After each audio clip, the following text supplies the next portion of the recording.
الحمد لله الذي أدبنا بالقرآن الكريم وهذب أخلاقنا بسنة صاحب الخلق العظيم ودعانا إلى مكارم الأخلاق بالموعظة الحسنة والأسلوب الحكيم وأشهد أن لا إله إلا الله وحده لا شريك له الرؤوف الرحيم البر الكريم وأشهد أن سيدنا ونبينا وشفيعنا وحبيبنا وأسوتنا وقدوتنا ومولانا محمدًا عبد الله ورسوله الداعي إلى صراط مستقيم الهادي إلى دين قويم صلوات ربي وسلامه عليه خاتم النبيين وعلى آله وأصحابه الطيبين الطاهرين وعلى من تبعهم بإحسان إلى يوم الدين أما بعد أعوذ بالله من الشيطان الرجيم بسم الله الرحمن الرحيم إن هذا القرآن يهدي للتي هي أقوم ويبشر المؤمنين الذين يعملون الصالحات أن لهم أجرا كبيرا وأن الذين لا يؤمنون بالآخرة أعتدنا لهم عذابا أليما. عن أمير المؤمنين سيدنا علي بن أبي طالب رضي الله عنه قال: إني سمعت رسول الله صلى الله عليه وسلم يقول: ألا إنها ستكون فتنة. فقلت: ما المخرج منها يا رسول الله؟ قال: كتاب الله فيه نبأ ما قبلكم وخبر ما بعدكم وحكم ما بينكم وهو الفصل ليس بالهزل من تركه من جبار قصمه الله ومن ابتغى الهدى في غيره أضله الله وهو حبل الله المتين وهو الذكر الحكيم وهو الصراط المستقيم هو الذي لا تزيغ به الأهواء ولا تلتبس به الألسنة ولا يشبع منه العلماء ولا يخلق عن كثرة الرد ولا تنقضي عجائبه هو الذي لم تنته الجن إذ سمعته حتى قالوا إنا سمعنا قرآنا عجبا يهدي إلى الرشد فآمنا به من قال به صدق ومن عمل به أجر ومن حكم به عدل ومن دعا إليه هدي إلى صراط مستقيم. رواه الترمذي في باب ما جاء في فضل القرآن وقال هذا حديث غريب. السلام علیکم ورحمۃ اللہ وبرکاتہ. اللہ پاک کی رحمت سے پوری امید ہے کہ جملہ احباب جو اس مبارک محفل اور مبارک سلسلے سے جڑے ہوئے ہیں بخیر و عافیت ہوں گے. اللہ تعالی سب کو اپنے حفظ و امان میں رکھے، سب کے دین و ایمان کی، جسم و جان کی، اہل و عیال کی، مال و منال کی، عزت و آبرو کی حفاظت فرمائے. اور اس وقت جس عظیم نسبت سے ہم آپس میں جڑے ہوئے ہیں، مربوط ہیں، اللہ تعالی اس سلسلے کو بے انتہا مبارک فرمائے، شرف قبول بخشیں اور زیادہ سے زیادہ سود مند اور نفع بخش بنائیں. اور جن احباب نے اس مبارک سلسلے کو ترتیب دیا ہے اور اس کو چلا رہے ہیں، اللہ تبارک و تعالی انہیں مزید ہمت اور حوصلہ عطا فرمائے اور اخلاص کی دولت سے مجھے بھی مالا مال فرمائے. جملہ احباب جنہوں نے اس سلسلے کو ترتیب دیا ہے انہیں بھی اخلاص کی دولت سے مالا مال فرمائے، اور وہ تمام دینی بھائی اور دینی بہنیں جو اس سلسلے سے جڑی ہوئی ہیں اور استفادہ کر رہے ہیں، اللہ تبارک و تعالی سب کو اخلاص کی دولت سے مالا مال فرمائے اور ان کوششوں اور کاوشوں کو شرف قبول بخشے، ہدایت کا ذریعہ بنائے۔ آج ہماری یہ ملاقات، ہمارا یہ علمی مذاکرہ جس موضوع پر ہے وہ ہے قرآن کریم سے اپنا تعلق مضبوط کیجیے،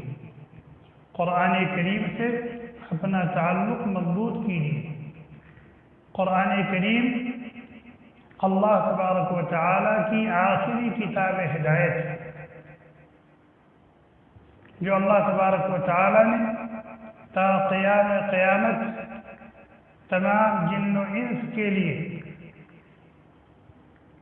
ضابطۂ حیات اور دستور زندگی کے طور پر نازل فرمایا ہے، اور دنیا اور آخرت کی کامیابی کو اللہ تبارک و تعالی نے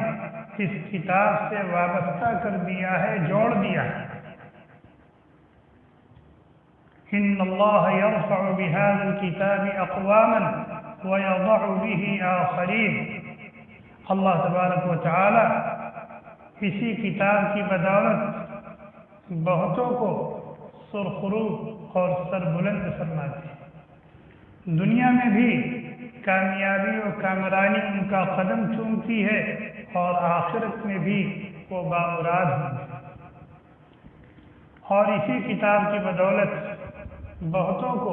اللہ تبارک و تعالی رسوا اور ذلیل کر دیتے ہیں۔ ان اللہ یرفع بهذا الكتاب اقواما ویضع به آخرین، اسی کو اللہ تعالی نے قرآن میں فرمایا یضل به کثیرا ویہدی به کثیرا، یضل به کثیرا ویہدی به کثیرا، اسی قرآن کی بدولت اللہ تعالیٰ بہتوں کو راہیاب فرماتے ہیں، اسی قرآن کی بدولت بہتوں کو اللہ تعالیٰ گمراہ کر دیتے ہیں، راہ حق سے بھٹکا دیتے ہیں، دور کر دیتے ہیں۔ قرآن مجید اللہ تبارک و تعالیٰ کا عظیم کلام ہے، اور اس کی عظمت کے لیے بس اتنا کافی ہے کہ وہ کلام اللہ اور اللہ پاک کی حقیقی صفت ہے۔ اللہ تعالیٰ نے حقیقتاً اس کو تکلم فرمایا ہے، اور اہل علم جانتے ہیں کہ موصوف اور صفت کے احکام ایک ہوتے ہیں، جیسے اللہ تبارک و تعالیٰ کی ذات ازلی اور ابدی ہے، ہمیشہ سے ہے اور ہمیشہ رہے گی، یہی شان اور یہی صفت اللہ تبارک و تعالیٰ کی اس کلام کی بھی ہے۔ حقیقت یہ ہے کہ اس دنیا میں جو کچھ بھی ہے، جس شکل میں ہے، یہاں تک کہ زمینی مخلوقات میں کعبۃ اللہ اور انبیاء کرام علیہم السلام کی مقدس ہستیاں، اور عالم بالا اور عالم غیب کی مخلوقات میں عرش و کرسی، لوح و قلم، جنت اور جنت کی انگن نعمتیں، اور اللہ تبارک و تعالیٰ کے مقرب ترین فرشتے بما جبریل و میکائیل، یہ سب کے سب اپنی معلوم و مسلم عظمت کے باوجود اللہ کے غیر ہیں، اللہ کے غیر ہیں، اللہ کی مخلوق ہیں، لیکن قرآن کریم اللہ تبارک و تعالیٰ کی پیدا کی ہوئی اور اس سے الگ کوئی چیز نہیں ہے، بلکہ اس کی حقیقی صفت ہے جو اس کی ذات عالی کے ساتھ قائم ہے۔ خرج منہ وإلیہ یعود، اللہ کی ذات سے نکلا ہوا یہ کلام ہے، اور جب اللہ چاہیں گے، اللہ کا ارادہ ہوگا، اس کی مشیت ہوگی تو اللہ کے پاس واپس چلا جائے گا۔ یہ اللہ رب العالمین کا بے پناہ کرم اور اس کی عظیم ترین نعمت ہے کہ اس نے اپنے رسول صلی اللہ علیہ وسلم کے ذریعے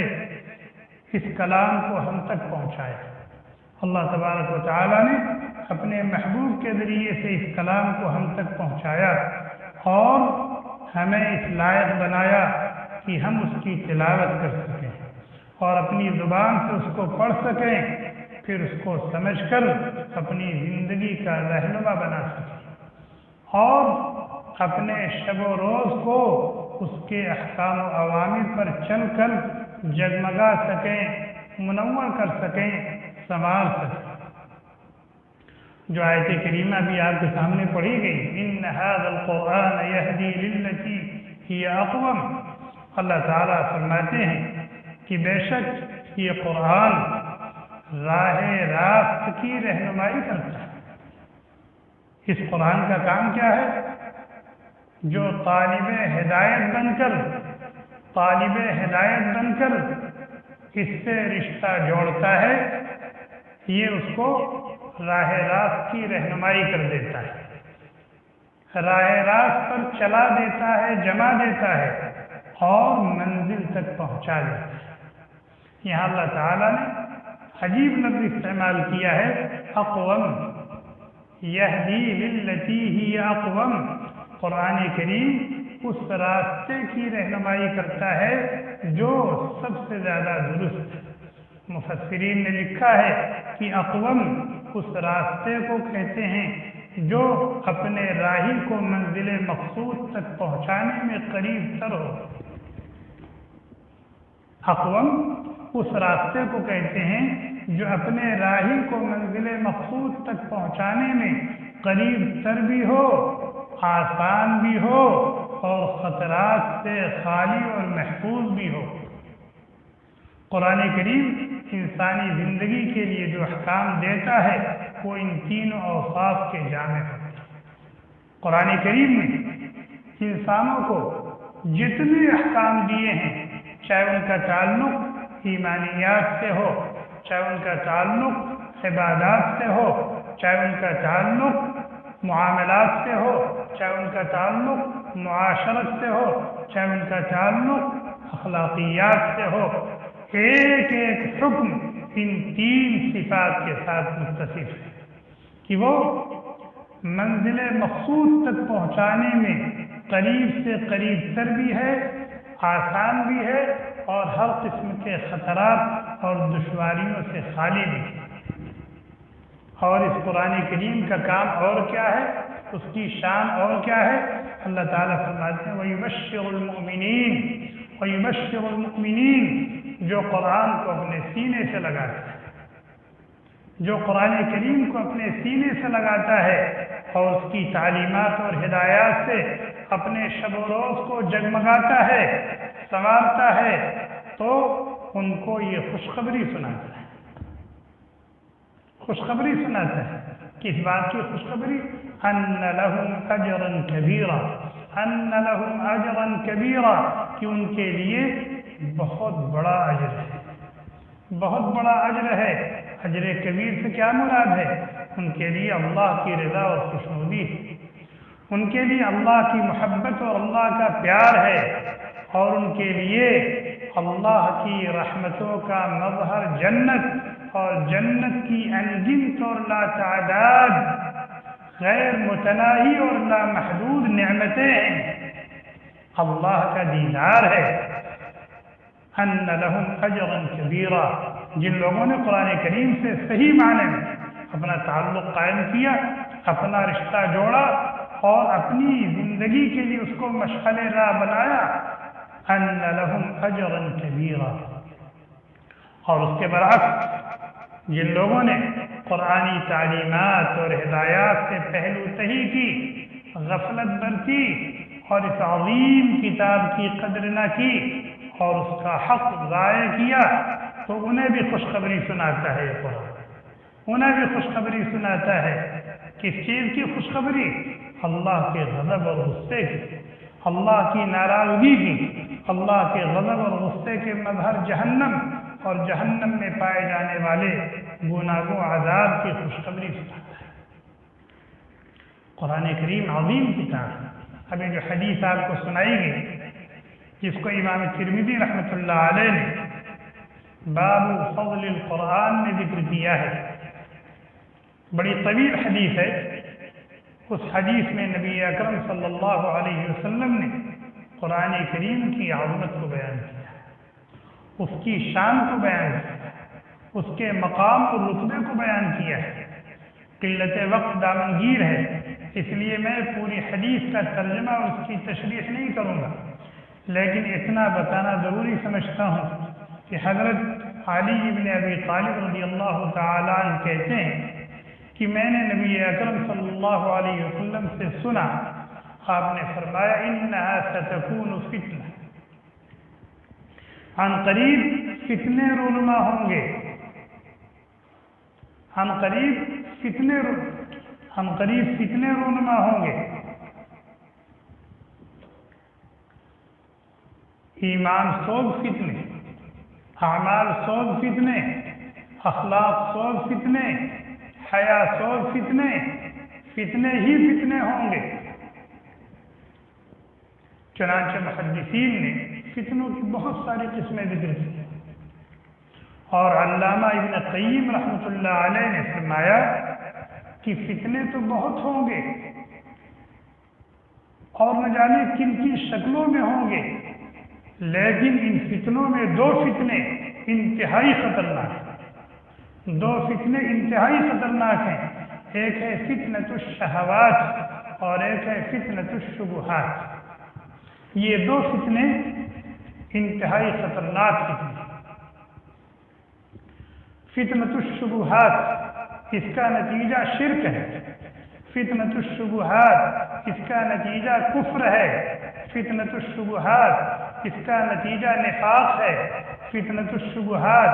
اس کا نتیجہ بدعات اور خرافات میں مبتلا ہو جانا ہے۔ یہ فتنۃ الشبہات کا نتیجہ اور انجام ہوتا ہے۔ اور فتنۃ الشبہات میں انسان مبتلا کیسے ہوتا ہے؟ عدم علم کی وجہ سے، جہالت کی وجہ سے، سوجھ بوجھ سے کام نہ لینے کی وجہ سے، جاہلوں کے ساتھ، بے دینوں کے ساتھ، زندیقوں کے ساتھ، ملحدوں کے ساتھ، بے ایمانوں کے ساتھ، خائنوں کے ساتھ اٹھنے بیٹھنے کی وجہ سے، رہنے سہنے کی وجہ سے، ملنے جلنے کی وجہ سے، ان کی تقریریں سننے کی وجہ سے، ان کی تحریریں پڑھنے کی وجہ سے انسان اس مرض میں مبتلا ہو جاتا ہے اور اس فتنے کا شکار ہو جاتا ہے، اور نوبت کہیں سے کہیں جا پہنچتی ہے، نوبت کہیں سے کہیں جا پہنچتی ہے۔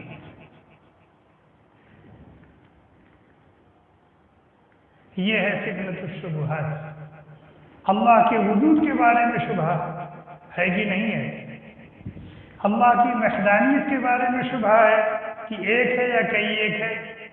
وہ جو 360 کے پجاری ہیں، کیا وہ دانا نہیں کھاتے تھے کیا؟ کیا ان کے پاس عقل نہیں تھی کیا؟ آخر وہ کیوں 360 کے دن دادا تھے؟ شبہات۔ رسول کی رسالت کے بارے میں شبہات، قرآن کریم کی حقانیت کے بارے میں شبہات، جنت اور جہنم کے بارے میں شبہات،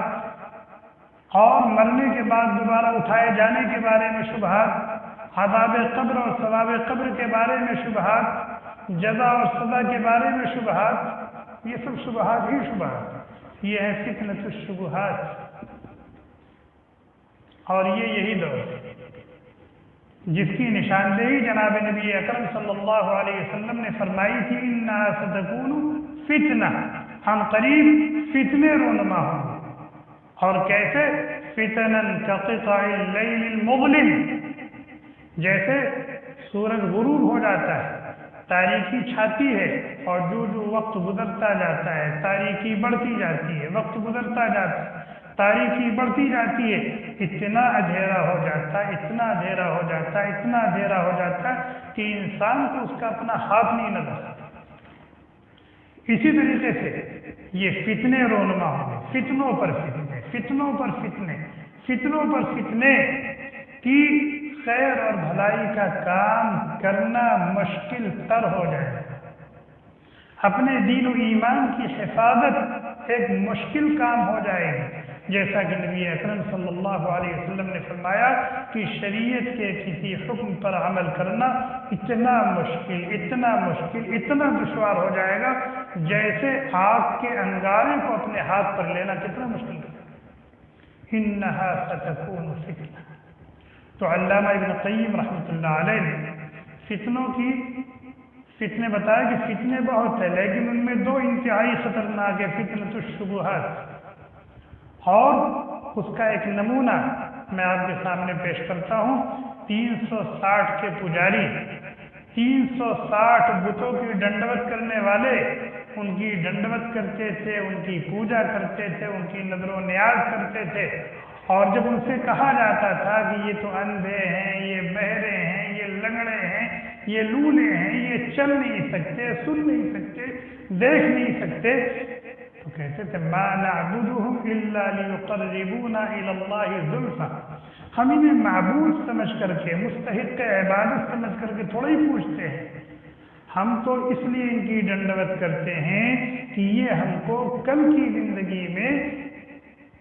معبود حقیقی کے قریب کر دیں۔ ہؤلاء شفعاؤنا عند اللہ،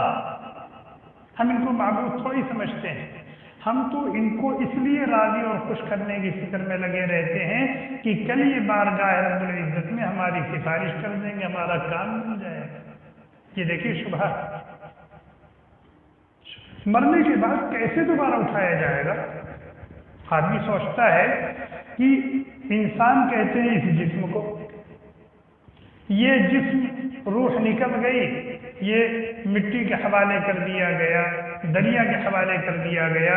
آگ کے حوالے کر دیا گیا، اس کے ذرات سب سڑ گئے، گل گئے اور مٹی میں رل گئے، مل گئے، یا ہواؤں میں اڑ گئے، پانی میں بہہ گئے، جانوروں کی غذا بن گئے، ان کو دوبارہ کیسے زندہ کیا جائے گا؟ من یحیی العظام وہی رمیم، ان بوسیدہ ہڈیوں کو کون زندہ کرے گا؟ یہ فتنۃ الشبہات، شبہات، ایسے شبہ پیدا ہے۔ اور دوسرا شبہ کون سا ہے؟ فتنۃ الشہوات، کہ انسان بجائے متبع کتاب و سنت ہونے کے متبع ہوا بن جائے۔ اللہ کیا کہہ رہے ہیں اس کو اس کی پرواہ نہیں ہے، اللہ کے نبی کیا کہہ رہے ہیں اس کو اس کی پرواہ نہیں ہے، اس کا اپنا نفس کیا کہہ رہا ہے بس وہ اسی کے پیچھے چل پڑا۔ اور فتنۃ الشہوات میں شہوت الفرج، شہوت الفرج کی بس ایک حیجانی کیفیت ہے، اس کو ٹھکانے لگانا ہے، جہاں بھی لگا دے، جیسے بھی لگا دے۔ شہوت البطن، پیٹ بھرنا ہے بغیر حلال حرام کی تمیز کے، نفع بخش ہو ضرر رسا ہو اس کی کوئی فکر نہیں۔ اسی طریقے سے شہوت المال، شہوت الریاسہ کی عہدے اور منصب کا بھوت سوال، اور مال و دولت کی شرط و حوث اس کو چڑھی ہوئی ہے، بس چاہیے چاہے جیسے، چوری سے، چماری سے، خیانت سے بھی۔ تو اللہ کے نبی علیہ السلام نے فرمایا انہا ستکون فتنہ، عن قریب فتنے رونما ہوں گے، اور ایسے فتنے یصبح الرجل مؤمنا ویمسی کافرا ویمسی مؤمنا ویصبح کافرا، کہ صبح ہوگی تو وہ صاحب ایمان ہوگا، ایمان کی دولت سے بہرور ہوگا، شام ہوتے ہوتے دائرہ اسلام سے نکل چکا ہوگا، فتنوں کا شکار ہوگا، دائرہ اسلام سے نکل چکا ہوگا۔ اس کا مطلب یہ نہیں کہ اس کا نام بھی کچھ دوسرا ہوگا، نہیں، نام عبداللہ ہی رہے گا، نام عبد الرحمن ہی رہے گا، نام محمد اور احمد ہی رہے گا، اس کے پاسپورٹ پر بھی مسلم لکھا رہے گا اور لوگ بھی اس کو مسلمان سمجھیں گے، لیکن اللہ تبارک و تعالیٰ کے رجسٹر سے، مسلمانوں کی فہرست سے، ایمان والوں کی فہرست سے اس کا نام خارج ہو جائے گا۔ اسی طریقے سے شام کو سوئے گا، مومن بن کر سوئے گا، مسلمان بن کر سوئے گا، لیکن صبح ہوتے ہوتے فتنوں کا شکار ہو جائے گا اور ایمان کی دولت اس سے چھن جائے گی۔ یبیع دینہ بعرض من الدنیا، دنیا کی معمولی گھٹیا چیز کے لیے اپنے دین و ایمان کا سودا کرتا پھرے گا۔ اللہ کے نبی علیہ السلام نے جو بات ارشاد فرمائی تھی، آج حرف بحرف صادق، انسان کا دین و ایمان نہ گھر میں محفوظ ہے، نہ مسجد میں محفوظ ہے، اور نہ گھر کے باہر محفوظ ہے، کہیں بھی محفوظ نہیں، ہر جگہ فتنے ہی فتنے، فتنے ہی فتنے۔ آج ان باتوں کو ہم بڑی سہولت آسانی کے ساتھ بیان کر دیتے ہیں،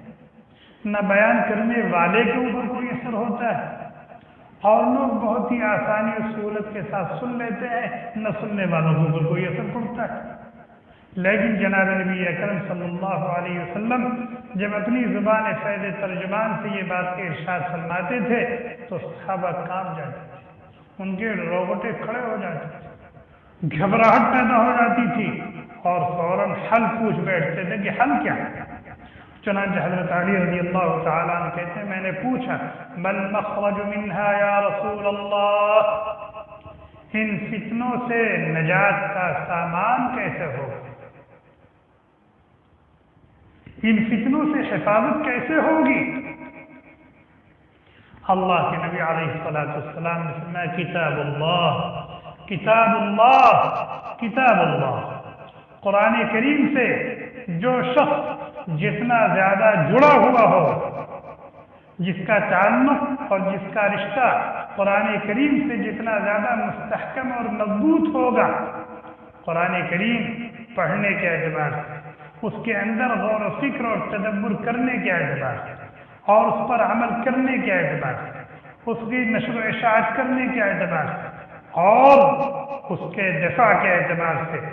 جتنا گہرا اور جتنا مضبوط تعلق ہوگا، وہ فتنوں سے اتنا زیادہ محفوظ رہے، وہ اتنا زیادہ فتنوں سے محفوظ رہے۔ آخر قرآن کریم کے اندر وہ کون سی خوبی ہے، وہ کون سا کمال ہے کہ اگر اس سے انسان جڑا ہوا ہے تو فتنوں سے محفوظ ہوگا؟ اللہ کے نبی علیہ السلام نے اپنے اس مبارک ارشاد میں قرآن کریم کی تقریباً 20 خوبیاں بیان فرمائی۔ اس قرآن کریم کی یہ صفات ہے، اس کی یہ شان ہے، اس کا یہ مقام، اس کا یہ رتبہ ہے، اس لیے جو اس سے جڑ گیا وہ فتنوں سے محفوظ ہو جائے۔ انہی باتوں میں اللہ کے نبی علیہ السلام نے ایک بات فرمائی، وَهُوَ حَبْلُ اللَّهِ الْمَتِينُ، وَهُوَ حَبْلُ اللَّهِ الْمَتِينُ۔ قرآن کریم تعلق مع اللہ کا، اللہ تک پہنچنے کا انتہائی آسان، ہر قسم کے خطرات سے محفوظ اور انتہائی قریب، بہت ہی مضبوط راستہ ہے۔ حبل اللہ المتین، یہ اللہ تبارک و تعالیٰ تک پہنچنے کا انتہائی مستحکم اور مضبوط ذریعہ ہے۔ یہ رسی ٹوٹنے والی نہیں ہے، ہاں تم چھوٹنے مت دو، یہ رسی ٹوٹنے والی نہیں ہے، ہاں تم کوشش یہ کرو کہ تمہارے ہاتھوں سے چھوٹنے نہ پائے۔ تم اس مضبوط ترین رسی کو جتنی مضبوطی سے تھام لو گے، اتنی ہی آسانی کے ساتھ اپنے خالق و مالک، اپنے مولا اور معبود، اپنے محبوب تک پہنچ جاؤ گے،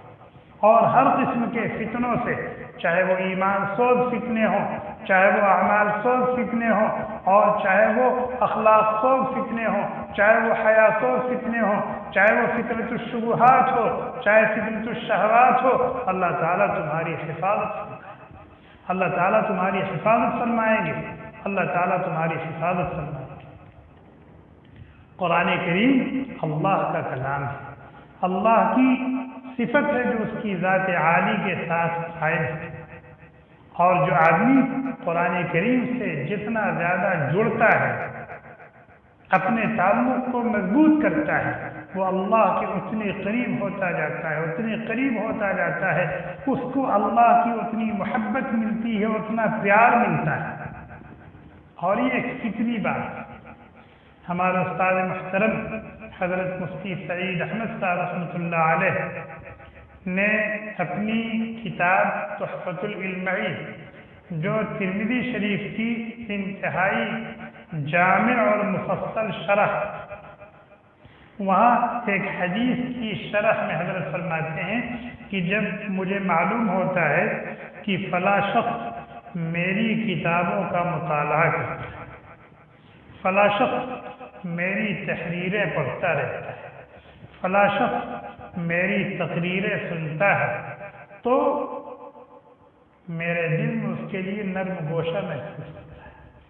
میرے دل میں اس کے لیے محبت محسوس ہوتی ہے۔ ایک اسی طرح جب اللہ تعالیٰ اپنے کسی بندے کو دیکھتے ہیں، اپنی کسی بندی کو دیکھتے ہیں کہ وہ اللہ کے کلام سے وابستہ ہے، جڑا ہوا ہے، تو اللہ تعالیٰ کو اس پر کتنا پیار آتا ہو، اللہ تعالیٰ اس سے کتنی محبت کریں گے اس کا یہاں تصور بھی نہیں کیا جا سکتا۔ چنانچہ ترمذی شریف کی روایت ہے، بیہقی میں بھی ہے، راوی ہیں حضرت ابو سعید خدری رضی اللہ تعالی، وہ کہتے ہیں کہ نبی کریم صلی اللہ علیہ وسلم نے فرمایا کہ اللہ تعالیٰ فرماتے ہیں، یقول الرب تبارک و تعالی من شغلہ القرآن عن ذکری ومسألتی اعطیتہ افضل ما اعطی السائلین، کہ جو شخص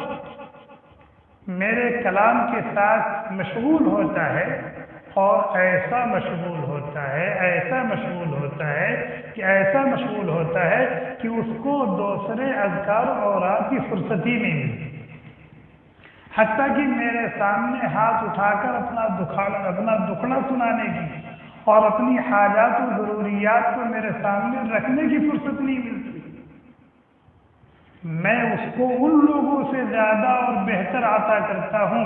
جو اذکار و اوراد میں لگے ہوئے ہیں اور مجھ کو اپنا دکھڑا سنانے میں اور میرے سامنے اپنی حاجات و ضروریات کو رکھنے میں لگے ہوئے ہیں۔ ان کو جتنا دوں گا اور جیسا دوں گا اس سے کہیں زیادہ اور کہیں بہتر میں ان کو عطا کرتا ہوں جو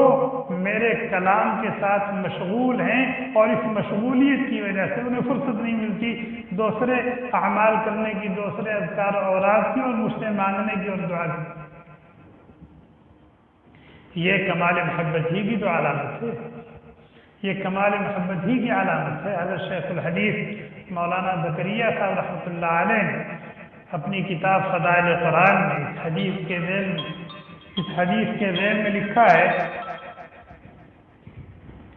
کہ اگر کوئی شخص کسی سے کہے کہ بھئی میرا فلاں کام جا کے کراؤ، وہ چلا گیا، اب یہاں حاضرین میں شیرینی بٹنے لگی، مٹھائی بٹنے لگی، تو جو مٹھائی تقسیم کروا رہا ہے وہ پہلے اس کا حصہ نکلوا کے رکھ دے گا، ایسا نہیں کہ وہ نہیں رہا تو نہیں پایا جو سویا وہ، نہیں،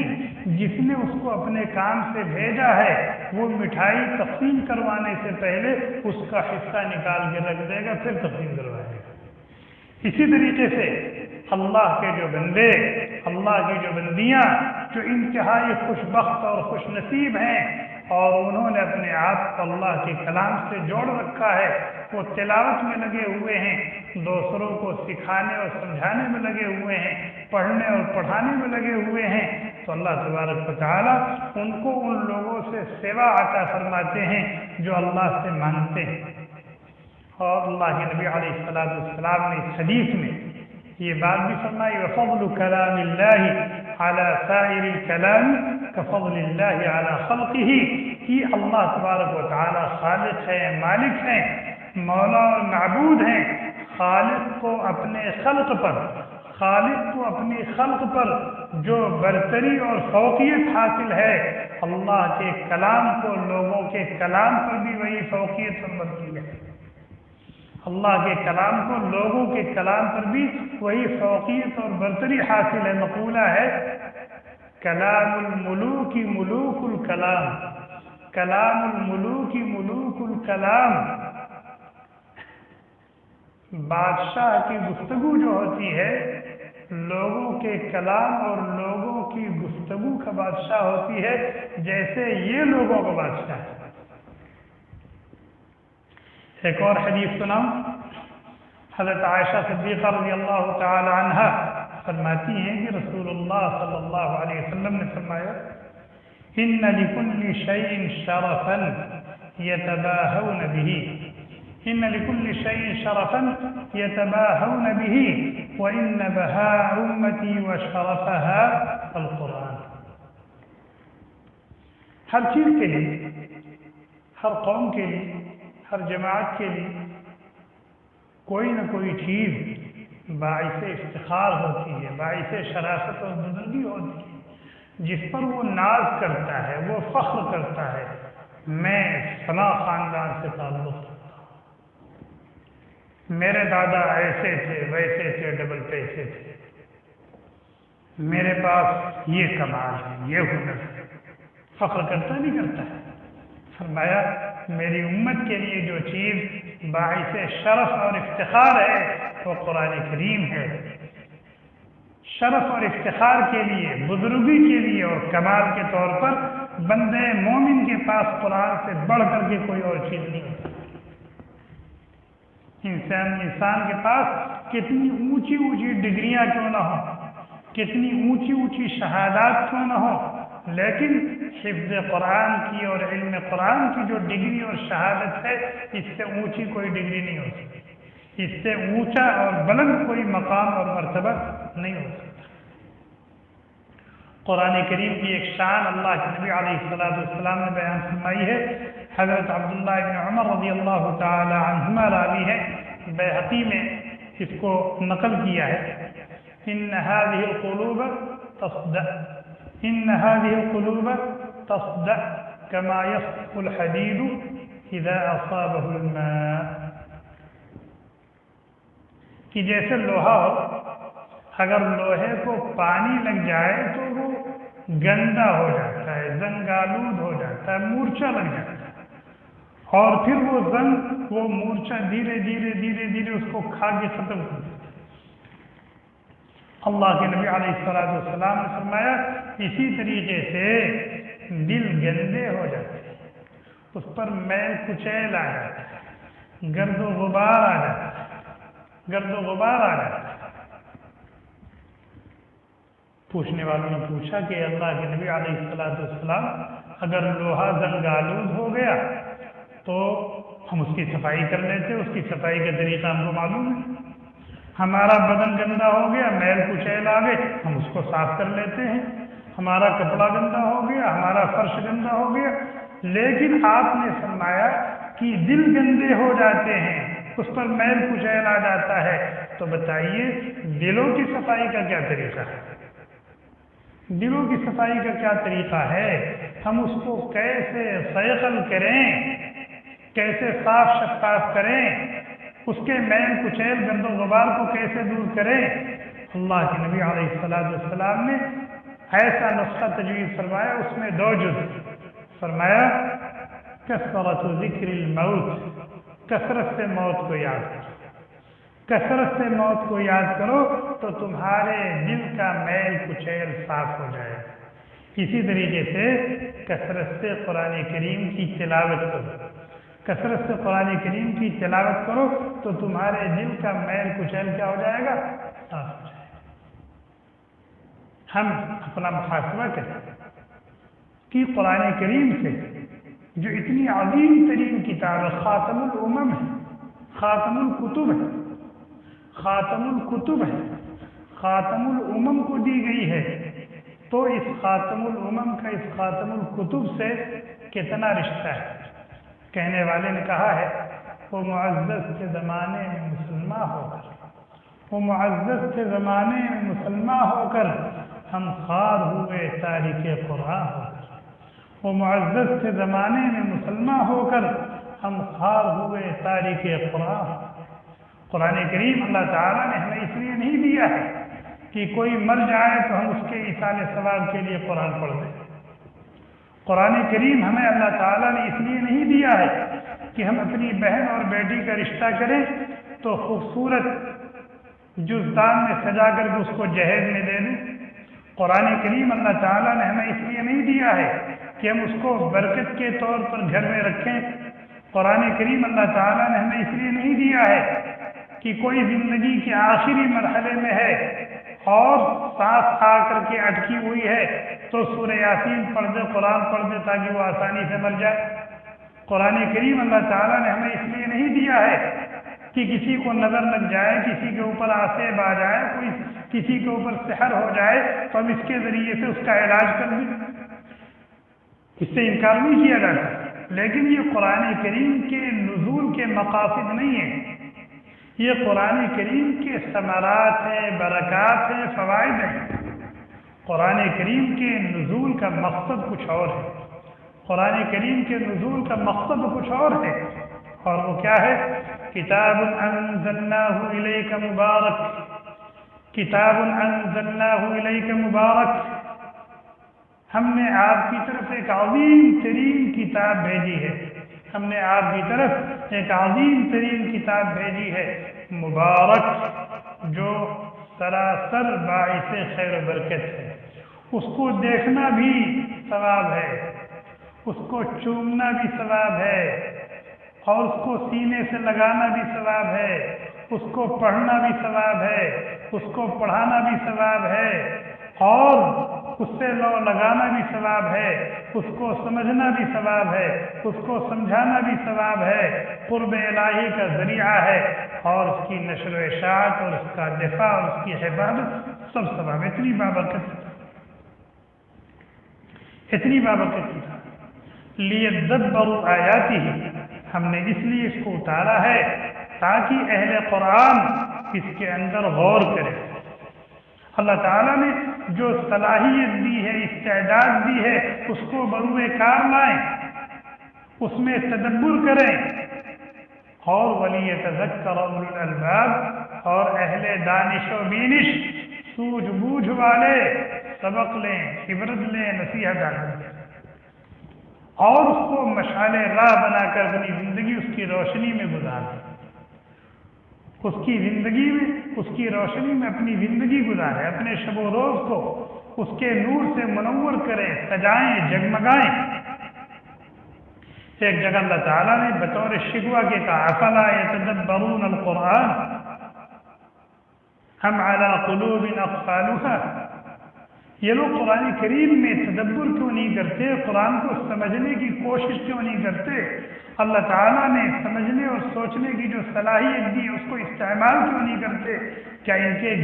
کے دلوں پر تالے لگے ہوئے ہیں؟ کیا ان کے دلوں پر تالے لگے ہوئے ہیں؟ حضرت حسن بصری رحمۃ اللہ علیہ فرماتے ہیں واللہ ما تدبره بحفظ حروفه وإضاعة حدوده حتى إن أحدهم لا يقول قرأت القرآن لا يكون قارئا حتى يكون عاملا، بہترین صرف بہترین یاد کر لیا جائے، بہترین قرآن پڑھا جائے، اور اس کی تجوید وغیرہ کی، مخارج وغیرہ کی مکمل رعایت کی جائے، یہ تدبر ہے، یہ قرآن کا حق ہے؟ نہیں، بلکہ ضروری ہے کہ آدمی قرآن کریم کو صحیح ڈھنگ سے پڑھے بھی، سیکھے بھی، اور اس کے اندر جو کچھ ہے اس پر عمل کرے۔ ایک شخص نے 1 پارہ پڑھا، 2 پارہ پڑھا، 3 پارہ پڑھا، اور کہتا ہے میں قاری قرآن، حافظ قرآن۔ حضرت حسن بصری رحمۃ اللہ علیہ نے فرمایا جب تک اس کی زندگی قرآن کریم کے مطابق نہیں ہوگی اور وہ اس کی کوشش نہیں کرے گا تب تک اس کو قاری قرآن اور حافظ قرآن نہیں کہا۔ قاری قرآن کہلانے کے لیے، حافظ قرآن کہلانے کے لیے ضروری ہے کہ وہ قرآن کریم پر عمل کرنے کے لیے کوشاں رہتا اور فکر مند رہتا۔ ایک جگہ اور فرمایا ان من شر الناس اقواما قرأوا القرآن، بدترین لوگ وہ ہیں، فرمایا بدترین لوگ وہ ہیں جو قرآن تو پڑھتے ہیں لیکن قرآنی احکام پر عمل نہیں کرتے، قرآنی احکام پر عمل نہیں کرتے، ان کے اوپر لعنت ہے، ان کے اوپر لعنت ہے۔ لعنت بھیجنے والے ان کے اوپر لعنت بھیجتے ہیں، اولئک یلعنہم اللہ، اولئک یلعنہم اللہ ویلعنہم اللاعنون، ایسے بدبختوں پر اللہ کی بھی لعنت ہے اور فرشتے بھی لعنت بھیجتے ہیں۔ حضرت شیخ الحدیث مولانا زکریا صاحب رحمۃ اللہ علیہ نے شرح احیاء کے حوالے سے لکھا ہے کہ ایک بندہ قرآن لے کے بیٹھتا ہے اور تلاوت شروع کرتا ہے، فرشتے اس کے لیے دعائے رحمت کرتے ہیں، وہ پڑھتا جاتا ہے، پڑھتا جاتا ہے، پڑھتا جاتا ہے، جب تک پڑھتا رہتا ہے فرشتے اس کے لیے دعائے رحمت کرتے رہتے ہیں، یہاں تک کہ وہ اپنی تلاوت مکمل کرے۔ وہیں ایک دوسرا بندہ ہے، وہ قرآن لے کے بیٹھتا ہے اور تلاوت شروع کرتا ہے، پڑھتا جاتا ہے، فرشتے اس پر لعنت بھیجتے جاتے ہیں، پڑھتا جاتا ہے، فرشتے لعنت بھیجتے جاتے ہیں، جب تک وہ پڑھتا رہتا ہے فرشتے اس پر لعنت بھیجتے رہتے ہیں، یہاں تک کہ وہ اپنی تلاوت بند کرتا ہے۔ کیوں؟ پہلا شخص قرآن پڑھ رہا ہے اور پڑھنے کے ساتھ وہ قرآن پر عمل کرنے کے لیے بھی کوشاں ہے، فکر مند ہے، اور یہ شخص صرف پڑھ رہا ہے، اس پر عمل کرنے کی فکر اس کے اندر نہیں ہے، اس کے مطابق اپنی زندگی کو بنانے کے لیے کوشاں نہیں ہے۔ اور حقیقت یہ ہے کہ ایسے لوگ اللہ ان پر لعنت بھیجتا ہے، اللہ کے فرشتے لعنت بھیجتے ہیں، اور یہ شخص قرآن پڑھتا ہے خود اپنے اوپر لعنت بھیجتا ہے۔ جیسے مثال کے طور پر قرآن پڑھ رہا ہے، یہ آیت کریمہ پڑھی، الا لعنت اللہ علی الکاذبین، جھوٹوں پر اللہ کی لعنت ہے، اور یہ خود جھوٹ بولتا ہے اور جھوٹ بولنے کے مرض میں مبتلا ہے، تو اپنے اوپر لعنت بھیج رہا نہیں بھیج رہا ہے؟ اگر اس نے پڑھا الا لعنت اللہ علی الکاذبین اور یہ خود جھوٹا ہے تو اپنے اوپر اس نے لعنت بھیجی کہ نہیں بھیجی؟ الا لعنت اللہ علی الظالمین، ظالموں پر اللہ کی لعنت ہے، اور یہ خود ظالم ہے تو اپنے اوپر لعنت بھیج رہا نہیں بھیج رہا ہے؟ پڑھتا ان اللہ لا یحب کل مختال فخور، اللہ تعالیٰ کسی بھی شیخی باغ اترانے والے کو پسند نہیں کرتا، اور یہ خود شیخی باغ اترانے والا ہے، اور خود اپنے آپ کو سرٹیفکیٹ دے رہا ہے کہ اللہ تعالیٰ مجھے پسند نہیں کرتا۔ ان اللہ لا یحب کل خوان کفور، پڑھتا ان اللہ لا یحب کل خوان کفور، اللہ تعالیٰ کسی بھی خائن ناشکرے کو پسند نہیں فرماتی، اور یہ خود خائن اور ناشکرہ ہے، اپنے بارے میں کہہ رہا ہے کہ اللہ تعالیٰ مجھے پسند نہیں کرتا۔ ان اللہ لا یحب المسرفین، اللہ تبارک و تعالیٰ اسراف کرنے والوں کو پسند نہیں فرماتی، اسراف کرنے والوں کو پسند نہیں فرماتی، اور یہ خود اسراف کے مرض میں مبتلا۔ ان المبذرین کانوا اخوان الشیاطین، پڑھتا ان المبذرین کانوا اخوان الشیاطین، تبذیر سے کام لینے والے، نہ خرچ کرنے کی جگہوں میں خرچ کرنے والے شیطان کے بھائی ہیں، اور یہ خود اس مرض میں مبتلا ہے اور اپنے آپ کو شیطان کا بھائی بنا رہا ہے۔ یہ ہے جس کے بارے میں کہا گیا کہ آدمی قرآن کریم سے صحیح رشتہ قائم کرے۔ صحیح رشتہ یہ ہے کہ اس کو ڈھنگ سے پڑھے بھی اور پڑھتا رہے، اور جو کچھ پڑھ رہا ہے اس پر عمل کرنے کی فکر بھی کرے، کوشش بھی کرے، اس پر عمل کرنے کی فکر اور کوشش بھی کرے۔ آج بڑا مسئلہ یہ ہے کہ تدبر ہے ہی نہیں، قرآن کریم کو سمجھنے کی کوئی فکر، کوئی کوشش ہے ہی نہیں، ورنہ قرآن کریم میں ایک ایک آیات ایسی آیات ہیں کہ نہ جانے کتنے لوگوں کی ہدایت کا ذریعہ بنے۔ ایک ایک آیت قرآن کریم کتنے لوگوں کی ہدایت کا سامان بنی ہے۔ میں اختصار کے طور پر ایک آیت پڑھتا ہوں۔ خطیب ہر جمعہ کو خطبے میں اخیر میں یہ آیت کریمہ پڑھتا ہے، ان اللہ یأمر بالعدل والاحسان وایتاء ذی القربى وینہی عن الفحشاء والمنکر والبغی یعظکم لعلکم تذکرون۔ ہر جمعہ کو خطبے کے اخیر میں خطیب پڑھتا ہے عام طور پر، اور سننے والے سنتے ہیں، لیکن شاید پڑھنے والے نے کبھی غور نہیں کیا اور سننے والوں نے کبھی غور نہیں کیا کہ یہ کتنی جامع آیت، یہ کتنی جامع آیت کہ اللہ تبارک و تعالیٰ نے پورے دین کو، اللہ تعالیٰ نے پورے دین کو اس آیت کریمہ میں سمو دیا ہے۔ اللہ تعالیٰ نے پورے دین کو اس آیت کریمہ میں سمو دیا۔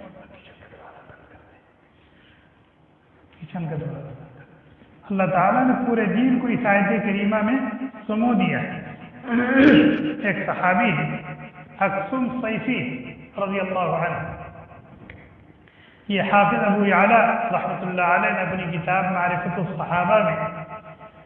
سند جید کے ساتھ یہ واقعہ نقل کیا ہے۔ اکثم صیفی یہ اپنے قبیلے کے سردار تھے۔ جب ان کو پتہ چلا کہ مکہ مکرمہ میں ایک نوجوان ہے جو حسین و جمیل بہت خوبصورت ہیں، وہ اپنے آپ کو نبی کہتے ہیں، مدعی نبوت ہے، نبوت کے دعوے دار۔ تو انہوں نے یہ سوچا کہ ذرا چل کے ملتے ہیں، دیکھتے ہیں، اگر واقعی وہ نبی ہیں تو پھر ان پر ایمان لے آتے ہیں، اسے اسی میں نجات۔ چنانچہ انہوں نے اپنے اس ارادے کا اظہار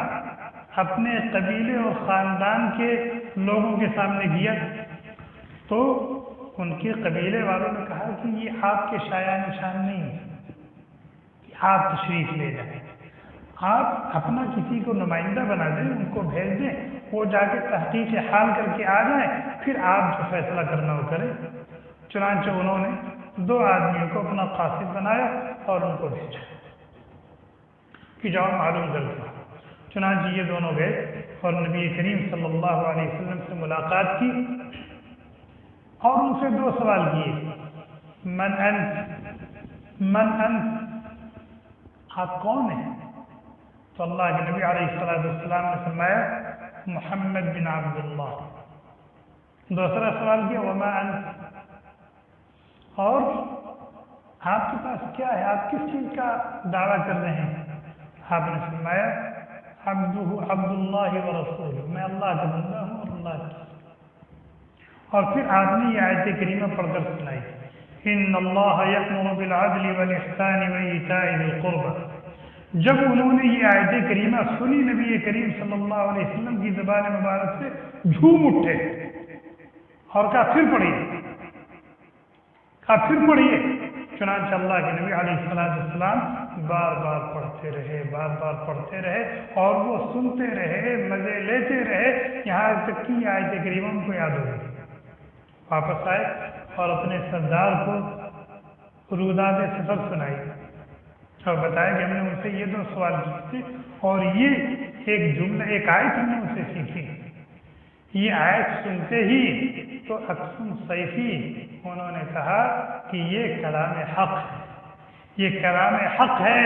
اور کلام حق غیر نفس خیرے کے پاس نہیں آتا، یقیناً وہ نبی ہے اور رسول ہیں۔ ایسا کرو جتنی جلدی ہو سکے مشرف ہو جاؤ، ان کے دامن رحمت سے وابستہ ہو جاؤ، ایسا نہ ہو کہ اس خیر میں دوسرے تم سے آگے ہو جائیں، اس خیر میں تم سے دوسرے آگے ہو جائیں۔ یہ اس آیت کریمہ کی برکت، اس میں تدبر۔ ایک کافر ہے، وہ ایک آیت سن رہا ہے، کہاں سے کہاں پہنچ رہا ہے۔ آج ہم صاحب ایمان ہیں، اگر ہم یہ کام شروع کر دیں اور اس طرح سے قرآن کریم کو پڑھنا شروع کر دیں، سننا شروع کر دیں، اس میں غور و فکر کریں تو ہمیں قرآن سے کیا کچھ نہیں ملے گا۔ ایک دوسرا واقعہ سناؤ اسی سے جڑا ہوا۔ حضرت عثمان بن مظعون رضی اللہ تعالی عنہ، یہ بھی صحابی ہیں، یہ اپنا واقعہ خود بیان کرتے ہیں کہ لوگوں کے کہنے سننے کی وجہ سے، لوگوں کی دیکھا دیکھی میں نے اسلام قبول کر لیا تھا، لیکن نہ تو میرے دل میں اسلام کی کوئی وقعت تھی، نہ صاحب اسلام کی کوئی محبت تھی، بس نام کا مسلمان تھا۔ کہتے ایک مرتبہ نبی کریم صلی اللہ علیہ وسلم کی خدمت میں حاضر تھا، آپ کے اوپر عجیب سی کیفیت طاری ہے اور تھوڑی دیر کے بعد افاقہ ہوا، تو آپ نے فرمایا کہ اللہ کا قاصد میرے پاس آیا تھا اور یہ آیت کریمہ دے کر گیا ہے، ان اللہ یأمر بالعدل والاحسان وایتاء۔ پورا دین اس ایک آیت کے اندر اللہ تعالیٰ نے سمجھ لیا، پورا دین، چاہے اس کا تعلق ایمانیات سے ہو، چاہے معاملات سے ہو، چاہے معاشرت سے ہو، چاہے اخلاق سے ہو، پورا دین اس کے اندر۔ کہتے ہیں کہ جب میں نے نبی کریم صلی اللہ علیہ وسلم کی زبان سے یہ آیت کریمہ سنی تو میرے دل میں اسلام راسخ اور پیوست ہو گیا اور نبی کریم صلی اللہ علیہ وسلم کی محبت میرے دل میں گھر کر دی۔ یہ ایک آیت ہے۔ ولید بن مغیرہ زندگی کی آخری سانس تک نبی اکرم صلی اللہ علیہ وسلم سے دشمنی نبھاتا رہا، مسلمانوں کا بدخواہ رہا، اسلام کی بہتری کے لیے جو کچھ کر سکتا تھا اس نے کیا۔ ایک مرتبہ حاضر خدمت نبی بھی ہوا، کفار اور مشرکین کا نمائندہ بن کر کے، نبی اکرم صلی اللہ علیہ وسلم نے اس کو یہ آیت کریمہ سنائی، ان اللہ یأمر بالعدل والاحسان، جو ہم ہر جمعہ کو سنتے ہیں، گیا اور جا کر کے اس نے کارگزاری سنائی اپنے چپڑ قناتیوں کو، اور کیا کہا؟ واللہ ان لہ لحلاوہ، واللہ ان لہ لحلاوہ، عجیب کلام،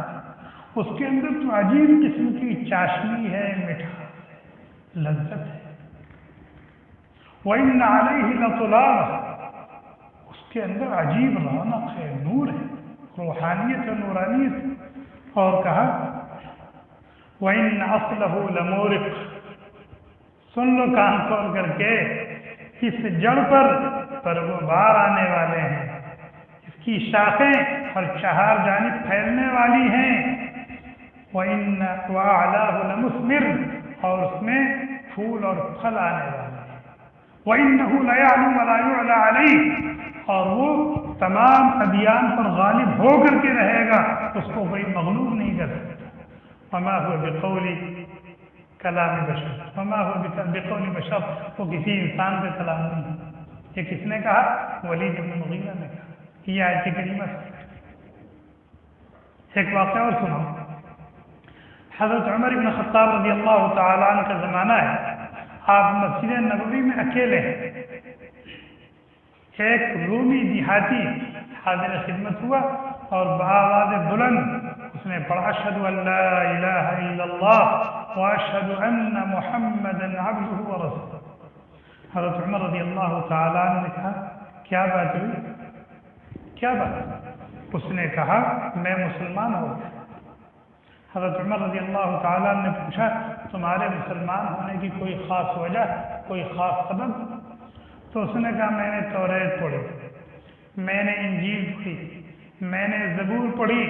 میں نے صحف موسیٰ پڑھا، میں نے صحف ابراہیم پڑھا۔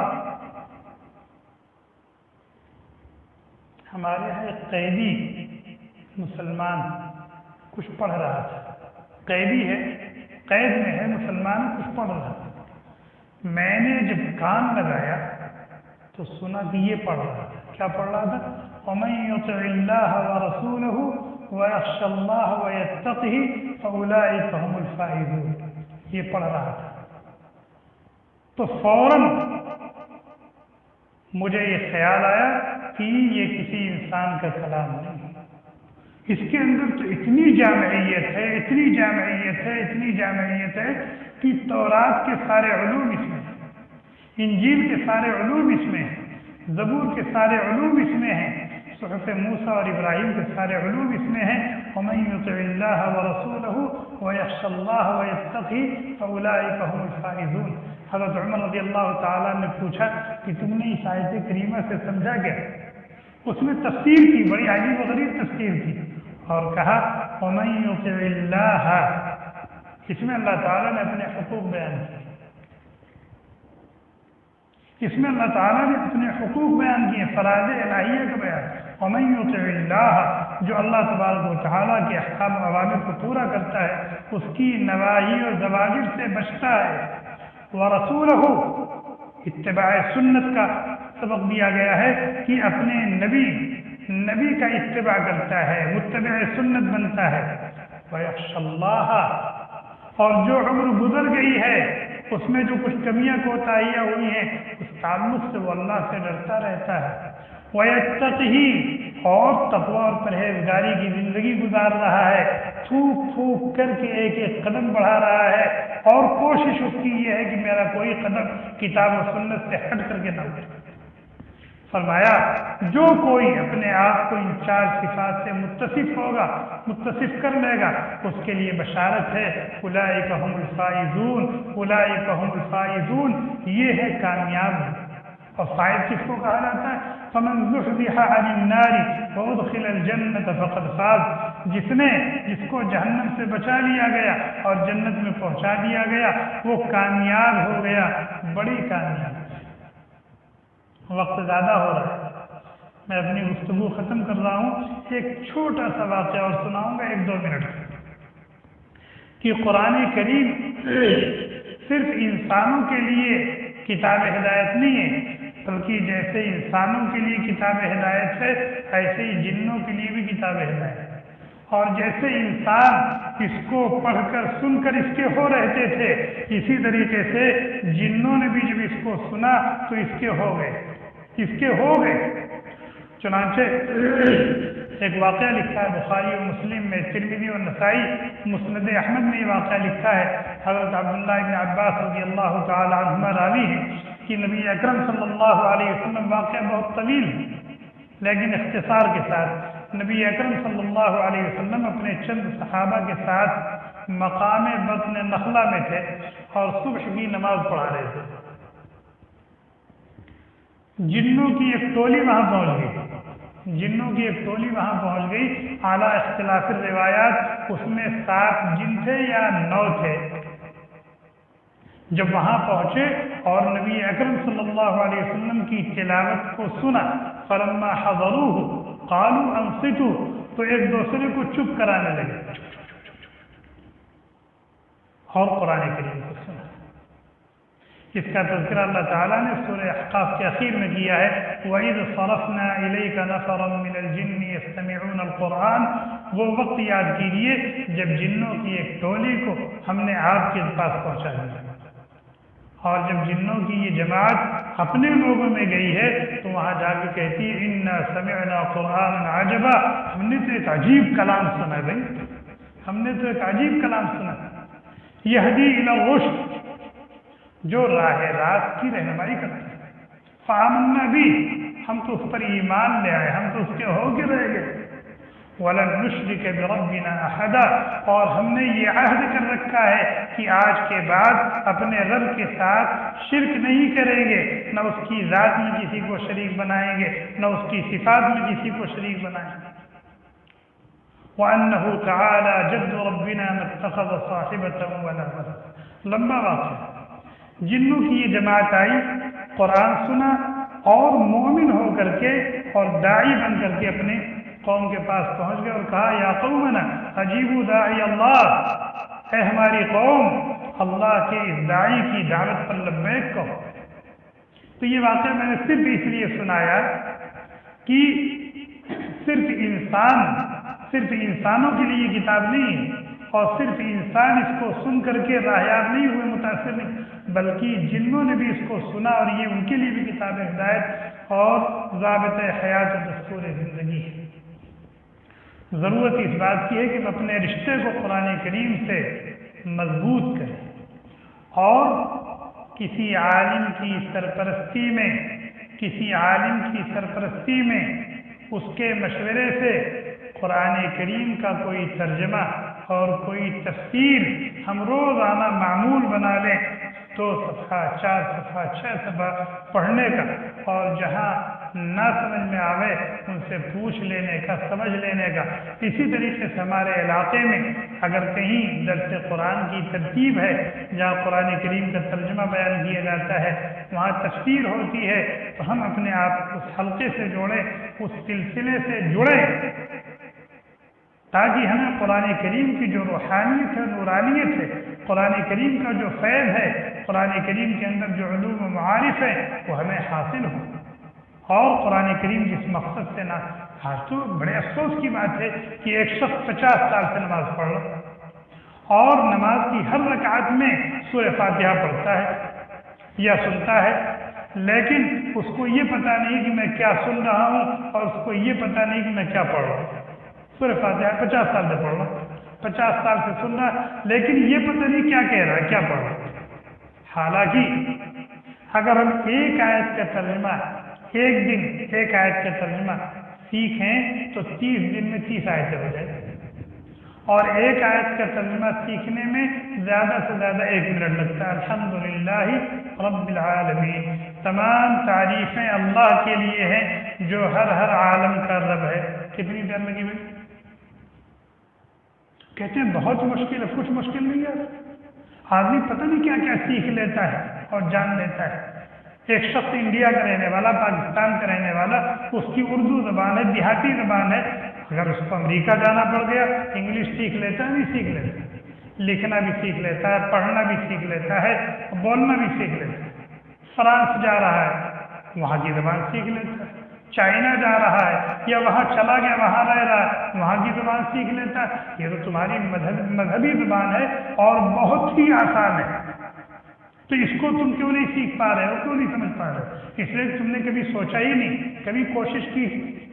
اللہ تعالیٰ تو کہتے ہیں وَلَقَدْ يَسَّرْنَا الْقُرْآنَ لِلذِّكْرِ فَهَلْ مِن مُدَّكِرٍ، ہم نے تو قرآن کو آسان کر دیا ہے، کوئی یاد کرنا چاہے تو ہم اس کو یاد کرنے کے لیے آسان کر دیتے ہیں، کوئی پڑھنا چاہے تو پڑھنے کے لیے آسان کر دیتے ہیں، اور اصول کی رعایت کے ساتھ کوئی سمجھنا چاہے تو اس کا سمجھنا بھی ہم آسان کر دیتے ہیں، اور کوئی قرآنی احکام کے مطابق زندگی گزارنا چاہے تو اس پر عمل کرنا بھی ہم آسان کر دیتے ہیں۔ وَلَقَدْ يَسَّرْنَا الْقُرْآنَ لِلذِّكْرِ فَهَلْ مِن مُدَّكِرٍ، ہے کوئی جو قرآن کو سیکھنا چاہتا ہے، قرآن کو پڑھنا چاہتا ہے، قرآن کو پڑھانا چاہتا ہے، قرآن کو سمجھنا چاہتا ہے، قرآن پر عمل کرنا چاہتا ہے کوئی؟ آئے سامنے، دیکھو ہم اس کی مدد کرتے نہیں کرتے۔ اخیر میں معذرت کرتا ہوں کہ بات لمبی ہوگی، لیکن بڑی میٹھی گفتگو تھی، اس لیے اس کو لمبی ہونے دیا گیا بالقصد۔ اللہ تبارک و تعالی ہم سب کو کہنے سننے سے زیادہ عمل کرنے کی توفیق عطا فرمائے، اپنی مرضیات پر چلائیں، نامرضیات سے بچائیں۔ اللہ تعالیٰ نے قرآن پاک کی شکل میں ہمیں جو ضابطۂ حیات اور دستور زندگی دیا ہے، اس حقیقت کو سمجھنے کی اور دل کی گہرائیوں میں اتارنے کی توفیق، اور قرآن کریم کو مشعل راہ بنا کر زندگی گزارنے والا بنائے، خوشی میں، غمی میں، سفر میں، حضر میں، اور فقر و فاقہ اور تندرستی، مالداری اور فراخی میں، غرض ہم جہاں ہوں اور جس حال میں ہوں قرآن سے اپنے آپ کو جوڑ کے رکھیں، اور ہمارا یہ تعلق صرف تعلق برائے تعلق نہ ہو، بلکہ جیسے جیسے وقت گزرتا جائے ہمارا قرآن سے رشتہ اور تعلق مستحکم اور مضبوط ہوتا جائے، یہاں تک کہ ہمارا شمار اہل قرآن میں ہونے لگے، ہمارا شمار اہل قرآن میں ہونے لگے۔ ان للہ اہلین، اللہ کے گھر والے، کچھ خوشبخت اور خوش نصیب وہ ہیں جو اللہ کے گھر والے ہیں۔ پوچھا گیا وہ کون ہیں؟ فرمایا اہل القرآن و خاصتہ، جو اہل قرآن ہیں وہ اللہ کے خاص لوگ ہیں، اللہ کے گھر والے ہیں۔ تو کیا ہمیں یہ پسند نہیں کہ ہم اللہ کے گھر والے شمار، اللہ کے کنبے والوں میں ہمارا شمار؟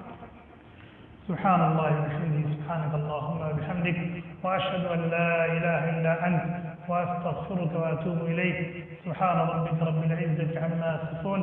وسلام علی المرسلین، الحمد للہ۔